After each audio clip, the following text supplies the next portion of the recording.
Durante décadas, todos hemos pensado que Jesucristo murió en la cruz del Calvario. Pero puede que la sorpresa del siglo sea que estábamos equivocados. Resulta que un obispo, conocedor de la Biblia y contemporáneo de los discípulos de Jesús, rompió su silencio para declarar que está completamente en contra de esa creencia. Según él, Jesús no fue crucificado ni siquiera colocado en la cruz antes de su martirio. En sus cartas, el obispo Ignacio hizo saber que Jesús nunca fue crucificado. Cuando se abrió la caja, en su interior se revelaron partes de la cruz. San Ignacio no es el único que ha dicho esto. Algunos grupos y sectas cristianas también tienen la misma creencia. Pero si es cierto que Jesús no murió en la cruz, ¿cómo murió entonces y quién fue el crucificado? Acompáñenos en un viaje en el tiempo hasta la época del obispo Ignacio, para descubrir lo que reveló en sus cartas y lo que sabe sobre la verdadera muerte de Jesús.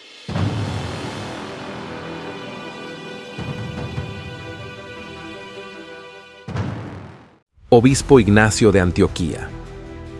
Mientras que algunos cristianos creen que Jesús no fue realmente crucificado y que simplemente fue elevado al cielo, esta idea también está presente en el Islam, donde se menciona en el Corán. En primer lugar, hablemos de algo escrito por un obispo cristiano primitivo que se creía conocedor de la Biblia. Su nombre era Ignacio, a menudo llamado San Ignacio de Antioquía. Durante su vida, hizo la obra de Dios y vivió una vida recta, pero por desgracia tuvo un trágico final. Fue martirizado. El complot para matarlo fue horrible. Fue llevado a Roma para ser arrojado a los leones. Durante su viaje desde Antioquía, situada en la actual Turquía, Ignacio escribió 7 cartas. Una de estas cartas habla de la creencia de algunos de que Jesús no murió en la cruz. Sin embargo, lo que es confuso es que no declaró cómo murió realmente Jesús antes de resucitar. Ignacio fue un obispo popular y muy respetado en el siglo I, posiblemente el segundo o tercer obispo después de Pedro, como sugieren algunas fuentes. Nació a principios de los años 30 de nuestra era, alrededor de la época en que Jesús estaba activo. Esto significa que la vida de Ignacio coincidió con la de algunos de los discípulos de Jesús, como el hermano de Jesús, Santiago, que dirigía la iglesia de Jerusalén. Volveremos a hablar de Santiago, pero por ahora centrémonos en la carta escrita por Ignacio. Esta carta se incluye en un libro titulado Early Christian Writings, publicado por Penguin Classics. Una de las cartas de Ignacio, conocida como la Carta a los Magnésicos, contiene una sección interesante. En la sección 9, Ignacio escribe sobre antiguos seguidores de viejas costumbres que ahora han encontrado una nueva esperanza. Aquí se refiere a las personas que antes seguían el judaísmo, pero que desde entonces se han hecho cristianos. Estos individuos han dejado de observar el Sabbat y ahora siguen el día del Señor. Ignacio menciona que estas personas han abandonado su práctica tradicional de guardar el sábado, día de descanso en el judaísmo, y han empezado a estructurar sus vidas en torno al día del Señor. Esta transición de las antiguas costumbres a las nuevas creencias refleja un cambio significativo en su práctica religiosa. Los escritos de Ignacio ofrecen una visión de los puntos de vista de la primitiva comunidad cristiana y de los cambios que experimentaron al abrazar su nueva fe. El día del Señor en el calendario cristiano es el domingo, lo que difiere de la observancia judía del sábado. Los primeros cristianos pasaron de seguir el calendario judío a elaborar su propio calendario cristiano. Ignacio de Antioquía, personaje importante del cristianismo primitivo, habló de este cambio en sus escritos. Explicó que el domingo es el día en que comenzó la vida para los cristianos a causa de Jesús y su muerte. Ignacio señaló que, aunque algunos lo negaran, la muerte de Jesús es el principal misterio que hizo que la gente se hiciera cristiana. Ignacio sabía de cristianos del siglo I que decían que Jesús no murió en la cruz. Esta creencia también se encuentra en el Islam y está claramente recogida en el Corán. En las enseñanzas islámicas, parece que Jesús fue crucificado, pero Dios lo salvó sobrenaturalmente de sus enemigos. Esta creencia coincide con lo que se dice en los Evangelios, donde Jesús reza para ser salvado, y Dios le responde. Los escritos de Ignacio aportan pruebas importantes de un líder cristiano primitivo, clave, sobre otros cristianos que no creían en la crucifixión como él. Como conocido obispo cristiano, Ignacio desaprobaba enérgicamente a quienes negaban la crucifixión de Jesús. Sin embargo, lo importante aquí es que estas personas existieron, y los escritos de Ignacio demostraron que formaban parte de la primitiva comunidad cristiana. Es interesante saber que algunos de los primeros cristianos no creían que Jesús hubiera sido crucificado. Esta creencia muestra la variedad de pensamientos e interpretaciones en la iglesia primitiva.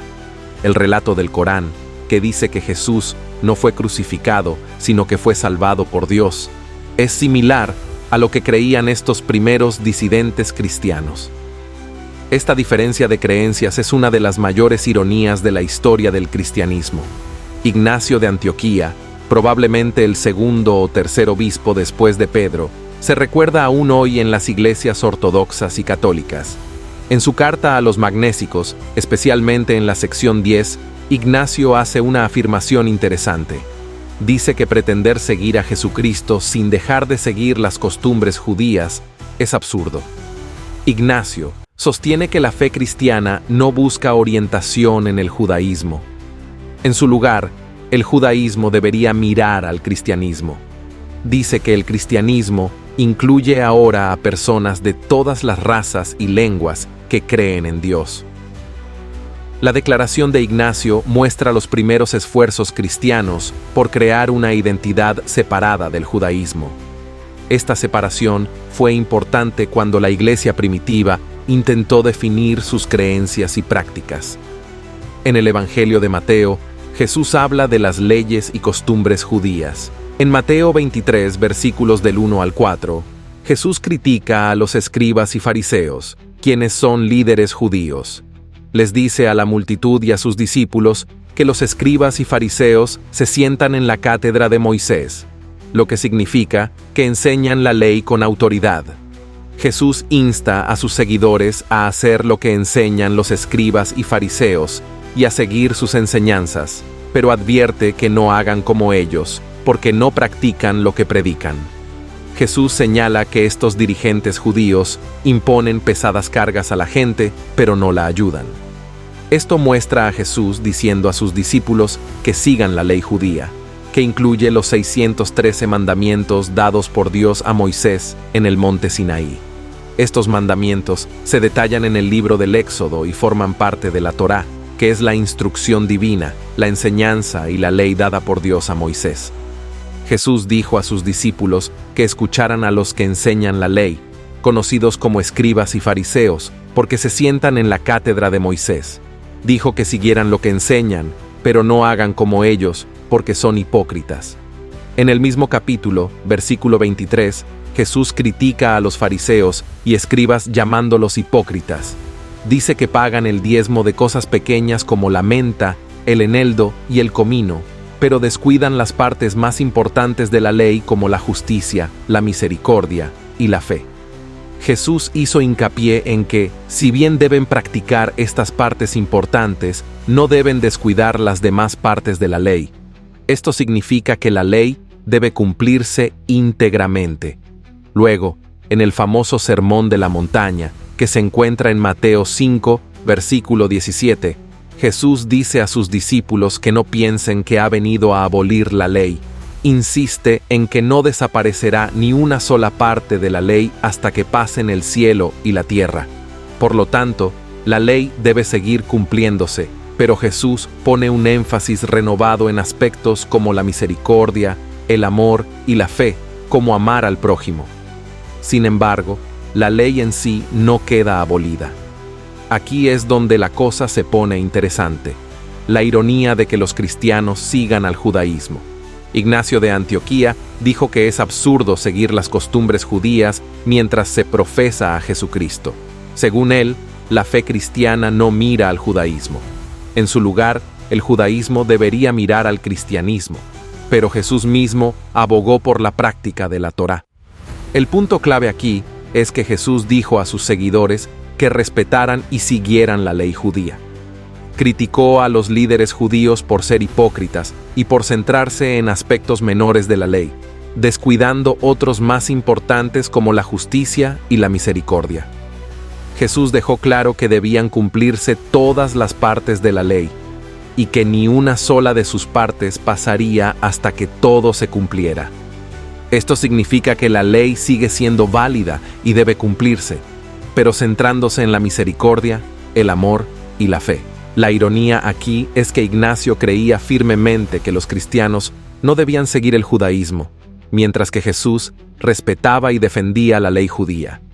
Esto crea un importante punto de debate. Jesús, según los evangelios, consideraba que la ley judía era importante y autoritaria, y dijo a sus seguidores que respetaran y siguieran estas leyes. A pesar de ello, Ignacio sostenía que el cristianismo no debía fijarse en el judaísmo. Esto crea un interesante contraste entre las enseñanzas de Jesús y las interpretaciones de los primeros líderes cristianos como Ignacio. El rechazo de Ignacio de las costumbres judías como parte de la fe cristiana parece contradecir las propias instrucciones de Jesús a sus seguidores. La comunidad cristiana primitiva tuvo dificultades para definir su identidad separada del judaísmo. Las opiniones de Ignacio señalan esta lucha mientras la Iglesia intentaba establecer sus creencias distintivas.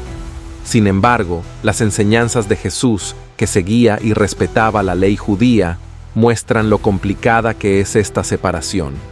Los escritos de Ignacio y su clara postura en contra de seguir las costumbres judías como cristiano nos dan una idea de los esfuerzos de la Iglesia primitiva por definirse a sí misma. A pesar del respeto de Jesús por la ley judía, los primeros líderes cristianos como Ignacio impulsaron una identidad cristiana única separada del judaísmo. Este desarrollo histórico muestra la naturaleza evolutiva del pensamiento cristiano primitivo y los retos que plantea la formación de una nueva identidad religiosa. La Torá es como una guía para el pueblo judío, diciéndoles cómo vivir. Incluso hoy, los judíos ortodoxos se esfuerzan por seguir sus normas, que creen que vienen de Dios. Es una parte importante de su fe. Pero, ¿y la iglesia cristiana primitiva? Si consultamos el libro de los Hechos en la Biblia, quizá encontremos algunas pistas. ¿Quién manda en la iglesia? Los católicos podrían decir que es Pedro como el primer papa, pero veamos lo que dice la Biblia. Los Hechos, que aparecen después de los relatos sobre Jesús, tratan sobre todo de la iglesia primitiva, pero insinúan que la cabeza de la iglesia en Jerusalén era un hombre llamado Santiago. ¿Por qué es importante Santiago? Pues bien, según la Biblia y otras fuentes, no era cualquiera, era el hermano de Jesús y el líder de la iglesia de Jerusalén. Otros apóstoles como Pedro y Juan lo eligieron para dirigirlos. ¿Por qué importa esto? Porque nos habla de la fe de Santiago. No era un cristiano cualquiera. Seguía siendo muy judío, siguiendo todas las costumbres y reglas judías. Esto lo diferencia de alguien como Pablo, que tenía ideas diferentes sobre la ley judía. Santiago estaba a cargo de la iglesia, y también había otros líderes importantes. Hablaron de cómo muchos creyentes judíos estaban realmente entusiasmados por seguir la ley. Estos creyentes estaban muy interesados en las reglas de la Torá, incluso después de que Jesús se hubiera ido. Algunas personas acusaron a Pablo de decir a los demás que no siguieran más la ley, como no circuncidarse o no seguir las costumbres judías. Pero Santiago y los ancianos querían dejar las cosas claras. Sugirieron que Pablo se uniera a algunos hombres en un ritual de purificación para mostrar a todos que aún respetaba y seguía la ley. Así que Pablo siguió adelante con su plan. Se unió a los hombres en el ritual de purificación e incluso fue al templo con ellos para completar el proceso. Esto demostró a todos que Pablo no estaba en contra de la ley, como algunos pensaban. En cambio, la siguió con atención. La situación aquí es que Pablo, según los Hechos, está mostrando que todavía respeta y sigue la ley. Pero algunas personas pueden encontrar esto confuso, porque en las cartas de Pablo, como Gálatas y Efesios, habla de cómo la ley ha sido abolida. Por ejemplo, en Efesios capítulo 2, versículo 15, Pablo menciona que la ley y sus mandamientos ya no están en vigor. Así que uno podría preguntarse si Pablo está siendo deshonesto aquí en los Hechos. ¿Está mintiendo o dando información falsa? Podría parecerlo, sobre todo porque acepta someterse a un ritual de purificación en el templo, lo que sugiere que sigue cumpliendo la ley. Esto podría hacer parecer que no está siendo sincero, especialmente a Santiago y a los demás presentes. Si tomamos este pasaje de los Hechos como un verdadero relato histórico, parece haber una contradicción con lo que Pablo enseñó en otros lugares. Pablo predicó que estaba bien comer alimentos no cocidos que van en contra de las leyes dietéticas judías, e incluso mencionó que todos los alimentos son limpios, lo que contradice directamente lo que dice la ley sobre que ciertos alimentos están prohibidos, como el cerdo. Así que aquí hay un pequeño problema. Por un lado, Pablo parece decir que defiende la ley, como se ve en los Hechos, pero por el contrario, en sus cartas, habla de cómo la ley ha sido abolida. Esta contradicción podría suscitar dudas sobre la coherencia y honestidad de las enseñanzas de Pablo. En los primeros días de la Iglesia, Santiago habló con Pablo sobre cómo algunos creyentes judíos estaban realmente apasionados por seguir la ley. El propio Santiago, que dirigió la Iglesia, era muy conocido entre los judíos por su dedicación a la ley. Así lo menciona Josefo, un historiador judío del siglo I. Incluso fuentes posteriores, como Eusebio, hablan de Santiago como alguien que observaba la Torá de cerca. Así que en aquellas primeras comunidades cristianas, muchos de ellos seguían aún las costumbres judías. Luego oímos hablar de Ignacio de Antioquía, que vivió más o menos en la misma época. Casi al final de su vida, dijo que la fe cristiana no tiene nada que ver con el judaísmo. Instó a la gente a no seguir las prácticas judías, sino a seguir el cristianismo en su lugar. Es un poco irónico, porque la religión de Jesús y su hermano Santiago, que era un líder en la iglesia, era esencialmente lo que ahora llamamos judaísmo. Era la fe del pueblo de Israel. Definitivamente, el mensaje de Ignacio supuso un cambio significativo. Está declarando con orgullo una nueva religión, el cristianismo, y rechazando las viejas costumbres, la religión de Santiago y Jesús. Lo interesante es que la palabra cristianismo aparece por primera vez en la literatura universal, en los escritos de Ignacio. Así que es como empezar de cero, un nuevo camino por el que aboga Ignacio, separado de las tradiciones seguidas por Santiago. Volvamos a Mateo 23, donde Jesús dijo a sus seguidores que, aunque no siempre practiquen lo que predican, sigan sus enseñanzas pero no sus acciones, porque estaban siendo hipócritas. Estos líderes eran judíos y seguían las enseñanzas de la Torá, el libro sagrado de los judíos. Pero entonces tenemos a Ignacio diciendo algo diferente. Él aconseja a la gente a no seguir el judaísmo, aunque fuera la fe original del cristianismo que siguieron Jesús y sus apóstoles. Es interesante ver cómo la iglesia gentil temprana, como Ignacio, rechazó por completo la religión de la que procedía el cristianismo. Es como si dijeran, no hagas lo que dicen los líderes judíos, sigue un camino diferente. De nuevo, volvemos a la ironía. El cristianismo, que reivindica a Jesús como su fundador, terminó rechazando la misma religión que Jesús mismo practicó y enseñó. Y no es solo Ignacio. Otros siguieron su ejemplo. Eran líderes cristianos que vivieron en el siglo I y más allá, y también rechazaron la idea de que Jesús fue crucificado.